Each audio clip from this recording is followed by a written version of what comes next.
Ya shugaba. Aha, Sangami kana lafiya? Lafiya lau. To madalla. Sannu. Yawwa.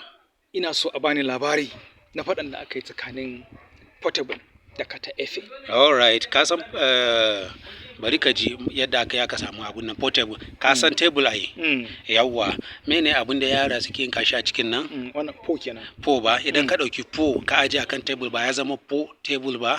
Yawwa, to madalla. Kuma idan po ɗin nan sorry, idan tebul din nan tebul ne da ya ji jiki ya zama po irin ya galabaita ya zama kamar talaka po sai ga tebul din ya zama mene portable kamar shi wancan portable din Allah sarki po awa po table ya ji jiki aka su burbude shi aka kai mishi na suka kasan shi Kata Efe nan ma'anan sunansa katakatan da yayi ne kaca da fuskan portable shi yasa ake kira sa da mene Kata Efe yawa fatan ka gane ai to madalla sai anjuma to sai anjuma sai na yawa this man